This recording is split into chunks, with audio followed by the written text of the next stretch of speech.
ఈ రోజు క్లాస్లో 9th class English medium in today's class 9th class English medium first chapter matter in our surroundings. ఈ చాప్టర్లో last topic how does evaporation causes cooling అనేటటువంటి టాపిక్ని ఈరోజు ఇన్ డీటెయిల్గా నేర్చుకుందాం. ఎవాపరేషన్ జరిగినప్పుడు కూలింగ్ ప్రాసెస్ అది ఎలా జరుగుతుంది ఏంటి అనే విషయాన్ని గురించి ఈరోజు నేర్చుకుందాం.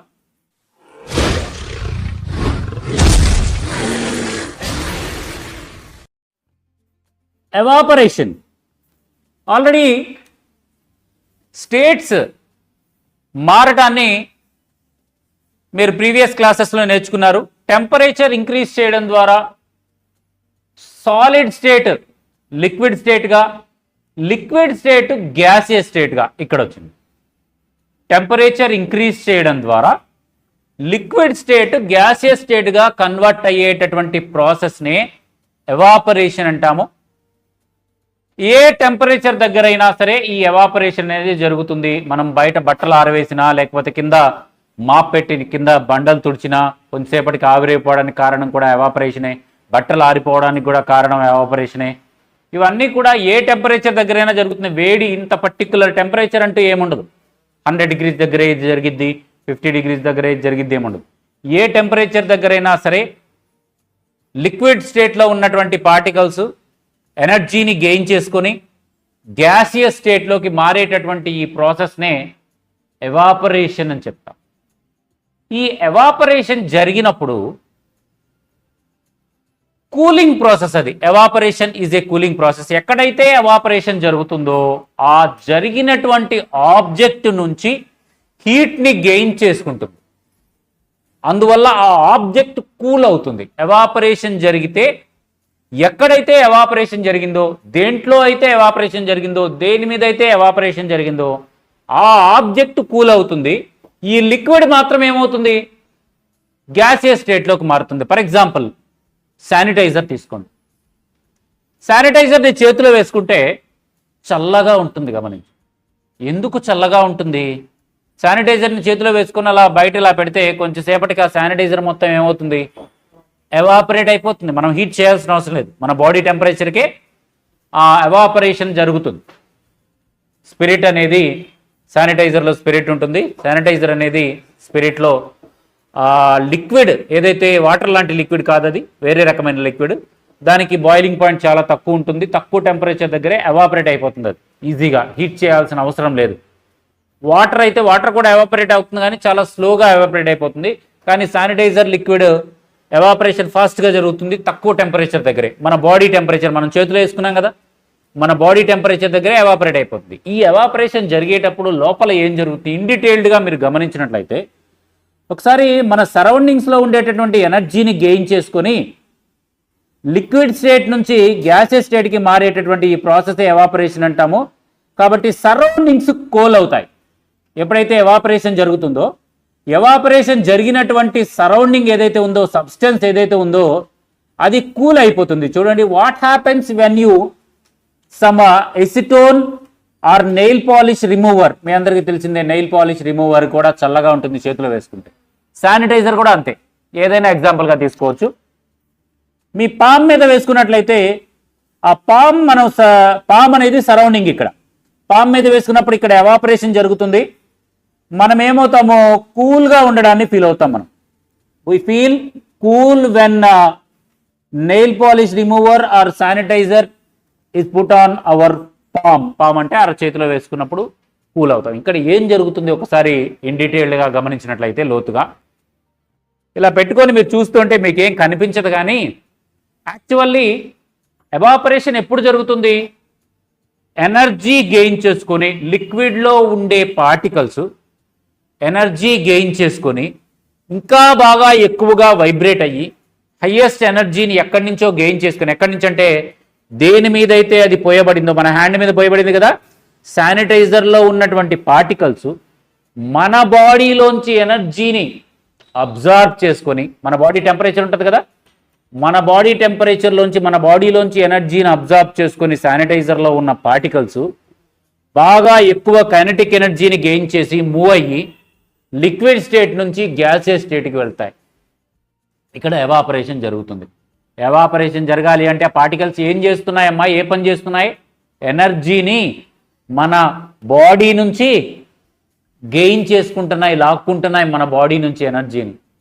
మన బాడీ నుంచి ఎనర్జీని లాక్కోవడం వల్ల, మన బాడీ లోపల నుంచి ఎనర్జీ లాస్ అవ్వడం వల్ల మన చెయ్యి ఎనర్జీని లాస్ అవుతుంది, మన బాడీ ఎనర్జీని లాస్ అవుతుంది. అందువల్ల మన చెయ్యి చల్లగా ఫీల్ అవుతాం మనం. ఏదైనా ఒక ఐస్ క్యూబ్ని టచ్ చేసావనుకో, చల్లగా ఎందుకు ఫీల్ అవుతావంటే ఎనర్జీ ట్రాన్స్ఫర్మేషన్ అనేది జరుగుతుంది. ఎక్కడి నుంచి ఎక్కడికి? మన బాడీలోంచి ఐస్ క్యూబ్ లోపలికి ఎనర్జీ ట్రాన్స్ఫర్ అనేది జరుగుతుంది. ఎనర్జీ ట్రాన్స్ఫర్ జరిగినప్పుడు దేని నుంచి అయితే ఎనర్జీ ట్రాన్స్ఫర్ జరుగుతుందో, ఏదైతే ఎనర్జీని లాస్ అవుతుందో, ఇక్కడ ఏది లాస్ అవుతుందో ఎనర్జీని, మనం చేయని ఐస్ క్యూబ్ పైన పెట్టినప్పుడు మన బాడీ ఎనర్జీని లాస్ అవుతుంది, ఐస్ క్యూబ్ ఎనర్జీని గెయిన్ చేసుకుంటుంది. ఐస్ క్యూబ్ ఎనర్జీని గెయిన్ చేసుకుని దాంట్లో ఉన్నటువంటి పార్టికల్స్ ఎనర్జీని గెయిన్ చేసుకుని సాలిడ్ స్టేట్ నుంచి లిక్విడ్ స్టేట్కి వస్తున్నాయి. అవి వేడెక్కుతాయి, ఐస్ క్యూబ్ వేడెక్కుతుంది. మన బాడీలోంచి ఎనర్జీని లాస్ అవుతున్నాం కాబట్టి మన బాడీ ఏమవుతుంది? కూల్ అవుతుంది. అందువల్ల మనకి చల్లగా అనిపిస్తుంది. ఏదైనా ఒక ఆబ్జెక్ట్ని పట్టుకున్నప్పుడు చల్లగా అనిపించింది అంటే అర్థం ఏంటి? మన బాడీలోంచి హీట్ దాంట్లోపలికి వెళుతోంది, ఎనర్జీ దాంట్లోపలికి వెళుతోంది, కాబట్టి మనకు చల్లగా అనిపించింది. అదే ఏదైనా వేడి వస్తువు ముట్టుకుంటే వేడిగా అనిపిస్తుంది. కారణం ఏంటి? ఆ బాడీలోంచి వేడి మన బాడీ లోపలికి వస్తుంది, అందుకని మనకి వేడిగా అనిపిస్తుంది. కారణం ఇది. ఎప్పుడైనా ఒక వేడిగా ఉన్న వస్తువు పట్టుకుంటే కాలడానికి కారణం ఆ బాడీలోంచి ట్రాన్స్ఫర్ అయ్యి ఎనర్జీ మన బాడీలోకి వస్తుంది, కాబట్టి మన బాడీ ఎనర్జీని గెయిన్ చేసుకుంటుంది, కాబట్టి మనం హాట్గా ఫీల్ అవుతాం. అదే ఐస్ క్యూబ్ను పట్టుకున్నప్పుడు కూల్గా ఎందుకు ఫీల్ అవుతాం? మన బాడీ ఎనర్జీని లాస్ అయిపోతుంది కాబట్టి మనము కూల్గా ఫీల్ అవుతాం. మన బాడీ ఎనర్జీని లాస్ అయితే కూల్గా ఫీల్ అవుతారు, రైట్? మన బాడీ ఎనర్జీని లాస్ అవుతుంది కాబట్టి ఎవాపరేషన్ జరగడానికి కారణము మన బాడీలోంచి ఎనర్జీ లాసింగ్. మనం కూల్ ఫీల్ అవ్వడానికి కారణమైన ప్రాసెస్ ఏంటి? ఎవాపరేషన్. ఎవాపరేషన్ జరిగినప్పుడు దేంట్లో అయితే ఎవాపరేషన్ జరిగిందో, సరౌండింగ్స్ ఏవైతే ఉన్నాయో, మన పామ్ కావచ్చు, సరౌండింగ్ ఏదైనా కావచ్చు, అవి చల్లగా అయిపోతాయి, సరౌండింగ్స్ చల్లగా అయిపోతాయి, రైట్? ఇది ఎవాపరేషన్ కూలింగ్ ప్రాసెస్ అని చెప్పొచ్చు, చల్లగా అవుతుంది. After hot summer day people sprinkle water on the roof open ground because latent heat of vaporisation of water helps to cool. దీనికి ఏంటిది? ఇలా అయ్యే టెంపరేచర్ని లేటెంట్ హీట్ ఆఫ్ వేపరైజేషన్ అంటాం. లేటెంట్ హీట్ ఆఫ్ వేపరైజేషన్ అంటే ఒక లిక్విడ్ ఎంత energy ఇస్తే liquid particle gases పార్టికల్గా convert అవుతుందో గమనించండి జాగ్రత్తగా. ఒక లిక్విడ్ పార్టికల్కి ఎంత ఎనర్జీ ఇస్తే అది లిక్విడ్ స్టేట్ నుంచి గ్యాసెస్ స్టేట్కి, నీటి ఆవిరిగా మారడానికి ఒక నీటి అణువుకి, ఒక పార్టికల్కి ఎంత ఎనర్జీ అయితే మనం ఇవ్వాలో, ఎంత హీట్ అయితే, ఎంత ఎనర్జీ అయితే ఇవ్వాలో ఆ ఎనర్జీని ఏమంటాము? ఎంత హీట్ అయితే ఇవ్వాలో ఆ హీట్ని latent heat of vaporization. Vaporization అంటే ఆవిరవ్వడం. ఆవిరవ్వడానికి ఒక లిక్విడ్ పార్టికల్కి ఎంత హీట్ అయితే ఇస్తామో ఆ హీట్నే లేటెంట్ హీట్ ఆఫ్ వేపరైజేషన్ అంటారు. ఈ లేటెంట్ హీట్ ఆఫ్ వేపరైజేషన్ ఇవ్వడం వల్ల ఎవరిస్తున్నారు? ఆ బాడీ కూల్ అవుతుంది. మనము పామ్ పైన శానిటైజర్ వేసుకున్నాము. శానిటైజర్ అణువులు లిక్విడ్ స్టేట్ నుంచి గ్యాసెస్ స్టేట్కి వెళ్ళడానికి కావలసినటువంటి హీట్ ఎవరిచ్చారు? మన బాడీ ఇచ్చింది, అంతే కదా. మన పామ్ మీద వేసుకున్నటువంటి శానిటైజర్ లిక్విడ్ స్టేట్ నుంచి గ్యాసెస్ స్టేట్కి మారడానికి కావలసిన హీట్ ఎవరిచ్చారు? ఎక్కడి నుంచి వస్తుంది? మన బాడీ లోపల నుంచి వస్తుంది, కాబట్టి మన బాడీ కూల్ అవుతుంది. అర్థమైందా? మన బాడీ ఏదైతే హీట్ని ఆ లిక్విడ్ స్టేట్లో ఉన్న పార్టికల్ ఎవాపరేట్ అయిపోవడానికి ఇచ్చిందో, మన బాడీ ఏదైతే హీట్ని ఇచ్చిందో ఆ హీట్ని ఏమంటామో? Latent heat of vaporization. మన బాడీ ఇస్తుంది లేటెంట్ హీట్ ఆఫ్ వేపరైజేషన్. మన బాడీ టెంపరేచర్ నుంచి కొంత టెంపరేచర్ ఇస్తున్నాం, దాన్నే కొంత హీట్ ఇస్తున్నాం, దాన్నే లేటెంట్ హీట్ ఆఫ్ వేపరైజేషన్. మనము బాగా సమ్మర్ డేస్లో మన ఇంటి ముందు కానీ, లేదా బాగా వేడిగా ఉంటే సమ్మర్ డేస్లో సాయంత్రం 4-5 అవ్వగానే ఇంటి ముందు నీళ్లు చల్లుతాం, రూఫ్ పైన కూడా నీళ్లు చల్లుతాం. ఎందుకు చెప్పండి? డాబా పైన ఇంటి ముందు ఎందుకు నీళ్లు చల్లుతారు? ఏమవుతుంది చల్లడం ద్వారా? అప్పటి వరకు వేడిగా ఉంది కదా పైన రూఫ్, కానీ ఎప్పుడైతే నీళ్లు పోసామో ఆ రూఫ్లో ఉన్నటువంటి హీట్ ఆ వాటర్ని ఎవాపరేట్ అయిపోయేలా చేస్తాయి, వెంటనే ఆవిరైపోతాయి. అవి వెంటనే ఆవిరైపోవడానికి కావలసిన వేడి ఎవరిచ్చారు? రూఫ్ ఇచ్చింది, డాబా ఇచ్చింది. కాబట్టి డాబా ఏమవుతుంది? కూల్ అవుతుంది. గమనించి, ఎందుకు నీళ్లు చల్లినప్పుడు ఏం జరుగుతుంది? లిక్విడ్ స్టేట్లో ఉన్న వాటర్ ఎవాపరేట్ అయిపోవడానికి, ఆవిరవ్వడానికి కావలసిన వేడిని ఎవరిచ్చారు? ఆ డాబా ఇచ్చింది. డాబా వేడిని లాస్ అవుతోంది కాబట్టి డాబా ఏమవుతుంది? కూల్ అవుతుంది. ఇక్కడ వేపరైజేషన్ జరుగుతుంది. ఎక్కడైతే జరుగుతుందో ఆ ఆబ్జెక్ట్ కూల్ అవుతోంది. ఆ ఆబ్జెక్ట్ ఎంత హీట్ అయితే ఇచ్చిందో దాన్ని ఏమంటాము? Latent heat of vaporisation. అర్థమైంది అందరికీ? సో ఎక్కడ వాటర్ వేపర్ అవుతున్నా ఇది మీకు గుర్తు రావాలి.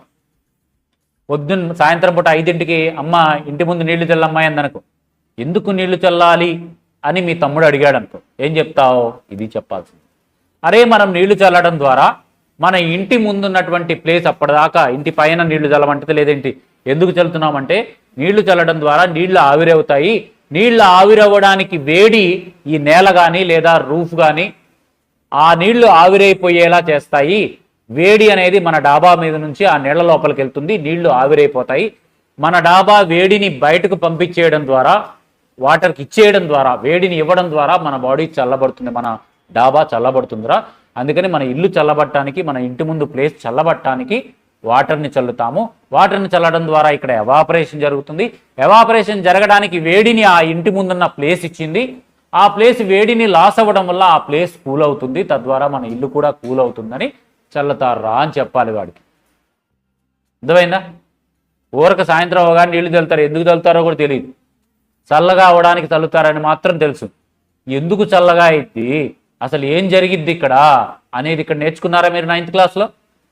సో ప్రతిదీ కూడా సైన్స్ అంటే మనం రెగ్యులర్గా చూస్తున్నటువంటి, సమాజంలో చూస్తున్నటువంటి, మన ఇంటి దగ్గర మనలో చూస్తున్నటువంటి మార్పులు ఏవైతే ఉన్నాయో, పనులు ఏవైతే ఉన్నాయో, ప్రతి పనిలో కూడా ఏదో ఒక సైన్స్కి సంబంధించినటువంటి అంశం ఆధారపడి ఉంటుంది. మనం పరిశీలించడమే తరువాయి, పరిశీలనే తక్కువ తప్ప ప్రతి పనిలో కూడా మనకి సైన్స్ కనపడుతుంది. ఏ పని చేసినా కనీసం కళ్ళాపి చల్లడం కూడా మనకు సైన్స్ కనపడుతుంది. గమనించండి, మామూలు వాటర్ చల్లడం, సాయంత్రం పూట వాటర్ చల్లడంలో సైన్స్ కనిపిస్తుంది. అవునా? ఇలా ప్రతి విషయంలో కూడా సైన్స్ మనకి కనిపిస్తుంది, కాకపోతే మనం గమనించాం అంతే. ఇలా హయ్యర్ క్లాసెస్ పెరిగే కొద్దీ, జ్ఞానం నేర్చుకునే కొద్దీ మనం రెగ్యులర్గా చేసే పనుల్లో ఆ జ్ఞానాన్ని అప్లై చేస్తాము. ఆ జ్ఞానం అక్కడ ఆల్రెడీ జరుగుతుంటుంది, కానీ మనకు తెలియదు అప్పటి వరకు. ఇప్పుడు మీకు తెలుసా సాయంత్రం పూట 4ంటికి దాకా ఎందుకు వాటర్ చల్లుతారో తెలుసా? ఆ ప్లేస్ కూల్ అవ్వడం కోసం. కూల్ అయ్యింది. ఎలా కూల్ అయింది? ఆ ప్లేస్ వాటర్ని ఎవాపరేట్ చేయడానికి ఆ ప్లేస్ వేడిని ఇస్తోంది, హీట్ని ఇస్తోంది, లేటెంట్ హీట్ ఆఫ్ వేపరైజేషన్ ఇస్తోంది. హీట్ లాస్ అవుతుంది కాబట్టి ఆ డాబా కూల్ అవుతుంది. ఎందుకు ఏంటనేది తెలిసింది కదా మీకు. సో ఈ విధంగా మనము నేర్చుకున్నటువంటి అంశాలు మన నిత్య జీవితంలో మనకు కనిపిస్తూనే ఉంటాయి. Why should we wear cotton clothes in summer? సమ్మర్లో కాటన్ క్లోత్స్ ఎందుకు వేసుకుంటాం? ఎవరికైనా తెలుసా? మామూలుగా ఏం చెప్తాము? చెమటను బాగా పీల్చుకుంటుంది, గాలి బాగా ఆడిద్ది, చల్లగా ఉంటుంది, కంఫర్టబుల్గా ఉంటుంది, అందుకని పీల్చుకుంటాం, అందుకని వేసుకుంటామని జనరల్గా చెప్తాం. సైన్స్ పరంగా ఆలోచిస్తే ఏం జరుగుతుందో ఇప్పుడు మనం చూద్దాం. చూడండి, during summer we perspire more because of mechanism of our body which keeps us cool. మన బాడీ మెకానిజం ఎలా ఉంటుందండి? ఇది ఇక్కడ చూడండి, ఒక పదం వచ్చింది. ఏంటిది? ప్రిస్పైర్. ఈ పదానికి అర్థం ఏంటంటే చెమటలు కక్కుతూ ఉంటాం, స్వెట్ ఎక్కువగా పడుతూ ఉంటుంది. ప్రిస్పైర్ అవ్వడం అంటే చెమటలు ఎక్కువగా పట్టడం. ఎందుకు చెమటలు ఎక్కువగా పడతాయి? మన బాడీ మెకానిజం ఏంటంటే, మన బాడీ కూడా ఒక మంచి మిషన్, దాని పని అది దానికి తెలుసు. ఎప్పుడైతే బయట సరౌండింగ్లో వేడి ఉందో, నీ బాడీ దానంతట అదే తనను ప్రొటెక్ట్ చేసుకుంటుంది. అంత వేడికి గురైతే బాడీ లోపల ఉన్న పార్ట్స్ ఏమవుతాయి, పాడైపోతాయి. కాబట్టి మన బాడీలో ఉన్నటువంటి మెకానిజం మెయిన్గా మన బాడీలో ఉన్నటువంటి స్కిన్ దాని పని ఇది ప్రారంభిస్తుంది. ఏం చేస్తుంది, మన బాడీ లోపల ఉన్నటువంటి వాటర్ని నరాల ద్వారా అబ్జార్బ్ చేసుకొని ఆ వాటర్ని బయటకు పంపించేలాగా స్వెట్ గ్లాండ్స్ నుంచి బయటకు పంపిస్తుంది. కొంచెం ఆ స్వెట్ గ్లాండ్ నుంచి వాటర్ ఎప్పుడైతే బయటకు వచ్చిందో, సరౌండింగ్ వేడిగా ఉంది కదా, హీట్గా ఉంది కదా, ఆ స్వెట్ గ్లాండ్ నుంచి వచ్చినటువంటి స్వెట్ వాటరే కదా, ఆ స్వెట్ గ్లాండ్ నుంచి వచ్చినటువంటి వాటర్ ఏమవుతుంది, సరౌండింగ్ హీట్ వల్ల ఎవాపరేట్ అవుతుంది. వాటర్ ఎవాపరేట్ అయిపోవడానికి కారణము ఎప్పుడు ఏం జరుగుతుంది, వాటర్ ఎవాపరేట్ అవ్వాలి అంటే బాడీ నుంచి టెంపరేచర్ని గెయిన్ చేసుకొని వాటర్లో ఉన్నటువంటి ఆ స్వెట్లో ఉన్నటువంటి పార్టికల్స్ మన బాడీలోంచే ఉన్నటువంటి హీట్ని గెయిన్ చేసుకొని సరౌండింగ్ బాడీ టెంపరేచర్ని అబ్జార్బ్ చేసుకొని రెండు జరుగుతాయి. అక్కడ మన బాడీలోంచి హీట్ తీసుకుంటుంది, సరౌండింగ్ టెంపరేచర్లోంచి హీట్ని అబ్జార్బ్ చేసుకుని రెండు జరిగి ఆ స్వెట్ ఏమవుతుంది, ఎవాపరేట్ అయిపోతుంది. స్వెట్ ఎవాపరేట్ అయిపోవడం వల్ల ఏది చల్లబడుతుంది, మన బాడీ చల్లబడుతుంది. అర్థమైందా? ఎండాకాలం మన బాడీ చేసే మెకానిజము స్వెట్ని రిలీజ్ చేయడం ద్వారా, ఆ స్వెట్ ఎవాపరేట్ అయిపోవడం ద్వారా మన బాడీ కూల్ అవుతుంది. మన బాడీ నుంచి హీట్ తీసుకుంటుంది కాబట్టి ఎవాపరేషన్ జరగడానికి మన బాడీ కూల్ అవుతుంది. ఈ బాడీ యొక్క మెకానిజంని హెల్ప్ చేయడం కోసం కాటన్ క్లోత్స్ ఉపయోగపడతాయి. కాటన్ క్లోత్స్ బాడీకి బాగా ఎయిర్ తగిలేలా చేస్తుంది, సరౌండింగ్ టెంపరేచర్ బాడీకి టచ్ చేయేలా చేస్తుంది, ఫ్రీగా ఎయిర్ పాస్ అయ్యేలా చేస్తుంది. ఎవాపరేషన్ బాగా జరగడానికి పైగా ఇంకొక మంచి లాభం ఏంటంటే మన కాటన్ క్లోత్స్ అనేవి కాటన్లో ఉన్నటువంటి పార్టికల్స్ వాటర్ని అబ్జార్బ్ చేసుకోగలం. ఇదొకటి హెల్ప్ మనకి. వాటర్ని అబ్జార్బ్ చేసుకొని సరౌండింగ్ టెంపరేచర్కి హీట్ చేయగలం. మరలా వాటర్ వస్తుంది లోపల నుంచి, దాన్ని అబ్జార్బ్ చేసుకుంటుంది, ఎవాపరేట్ చేస్తుంది, మరలా అబ్జార్బ్ చేసుకుంటుంది, ఎవాపరేట్ అయిపోతుంది. ఇలా చేయడానికి కాటన్ క్లోత్స్ అనేవి మన చర్మానికి హెల్ప్ చేస్తాయి. మన చర్మంపై ఉన్నటువంటి స్వెట్ ఎవాపరేట్ అయిపోయి మన బాడీ కూల్ అవ్వడానికి మన కాటన్ క్లోత్స్ అనేవి మన స్కిన్కి హెల్ప్ చేస్తాయి సమ్మర్లో. ఓకేనా? సమ్మర్ హీట్ నుంచి మన బాడీని మనం కాపాడుకోవాలి అంటే బాడీ యొక్క మెకానిజంకి హెల్ప్ చేసేటటువంటి రకమైన దుస్తులు ధరించాలి. అలా కాకుండా సిల్క్ దుస్తులు బాగా మందపాటి వేసుకున్నాం అనుకో, లోపల ఉన్న స్వెట్ ఎవాపరేట్ అవ్వదు. లోపల ఉన్న స్వెట్ ఎవాపరేట్ అయిపోతే లోపల ఉన్నటువంటి ఆ సరౌండింగ్ వేడి మొత్తం నీ బాడీ మీదే పడుతుంది. లోపల ఉన్న బాడీ టెంపరేచర్ పెరిగిపోతుంది, లోపల ఉన్న ఆర్గానిజమ్స్ యొక్క పనితీరు మెకానిజం తగ్గిపోతుంది.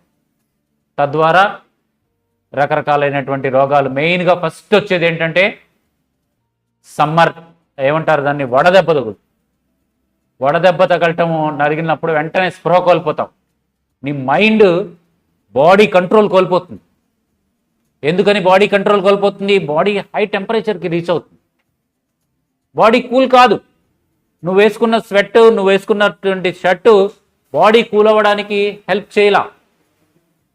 కొంతవరకు హెల్ప్ చేసి ఇంకా బాగా ఎండలో తిరిగామనుకో, ఎంతవరకు సపోర్ట్ చేస్తుంది మన బాడీ?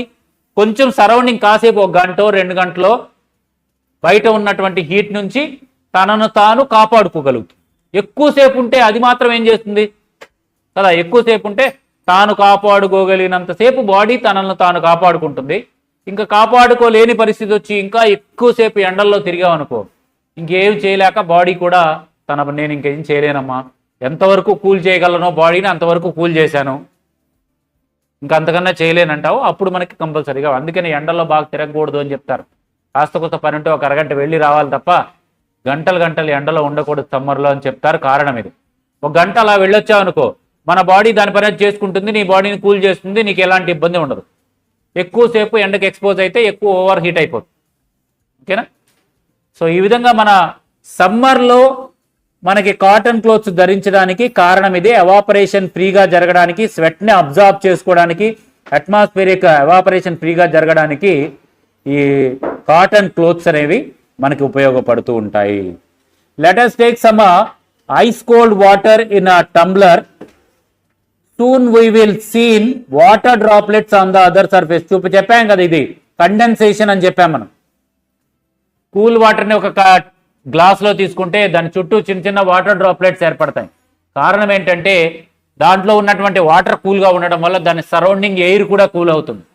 సరౌండింగ్ ఎయిర్ కూల్ అవ్వడం వల్ల ఆ ఎయిర్లో ఉన్నటువంటి వాటర్ వేపర్ పార్టికల్స్ మనకు కనపడవు, కానీ ఎయిర్లో మొత్తం కూడా చాలా చిన్న చిన్న వాటర్ వేపర్ పార్టికల్స్ ఉన్నాయి కనపడవు. కాకపోతే ఆ ఉన్నటువంటి చాలా చిన్న చిన్న వాటర్ పార్టికల్స్ కూల్ అయిపోయి గ్యాసియస్ స్టేట్ నుంచి లిక్విడ్ స్టేట్కి మారి ఆ గ్లాసు కత్తుకోవడం జరుగుతుంది. అందుకని చిన్న చిన్న వాటర్ డ్రాప్లెట్స్ ఏర్పడతాయి. నువ్వు వాటిని టేస్ట్ చేసి చూస్తే చప్పగా ఉంటాయి, ఫ్రెష్ వాటర్ అయ్యి, చాలా స్వచ్ఛమైన వాటర్. మంచి స్వచ్ఛమైన డిస్టిల్డ్ వాటర్ కావాలి అనుకుంటే అలా తయారు చేయొచ్చు కూడా. సో ఇలా జరిగే ఈ వాటర్ గ్యాసియస్ స్టేట్లో ఉన్న వాటర్ లిక్విడ్ స్టేట్కి మారేటటువంటి ఈ ప్రాసెస్నే మనం కండెన్సేషన్ అంటాము. కండెన్సేషన్ అనేది heat process, evaporation cooling process, కానీ కండెన్సేషన్ అనేది హీట్ ప్రాసెస్. మనము గ్లాసులో కూల్ డ్రింక్ పోసాం, బాగానే ఉంది, కండెన్సేషన్ జరిగింది, వాటర్ డ్రాప్లెట్స్ ఏర్పడ్డాయి. ఒక అరగంట ఆగి చూస్తే గ్లాసు వేడిగా ఉంటుందా లేదా? ఇందాక చల్లగా ఉంది. ఒక అరగంట ఆగి చూస్తే ఇందాకున్నంత చల్లగా ఉండదు. ఎందుకు ఇందాకున్నంత చల్లగా ఉండదు? టెంపరేచర్ పెరిగిపోయింది, హీట్ అయింది గ్లాస్. సో ఇది హాట్ ప్రాసెస్. ఎవాపరేషన్ అనేది ఒక హీటింగ్ ప్రాసెస్గా చెప్పవచ్చు. ఎక్కడైతే condensation is a heating process. ఎక్కడైతే కండెన్సేషన్ జరిగిందో ఆ ఆబ్జెక్ట్ వేడెక్కుతుంది. ఎవాపరేషన్ జరిగినప్పుడు ఆ ఆబ్జెక్ట్ కూల్ అవుతుంది. రైట్. మిగతా దీంతో మనకి ఈ చాప్టర్ అయిపోయింది. రేపు ఈ చాప్టర్కి సంబంధించినటువంటి క్వశ్చన్ అండ్ ఆన్సర్స్ చూద్దాము. Right. Next class question and answers చూసి ఆ తర్వాత సెకండ్ చాప్టర్ స్టార్ట్ చేసుకుందాం. రైట్.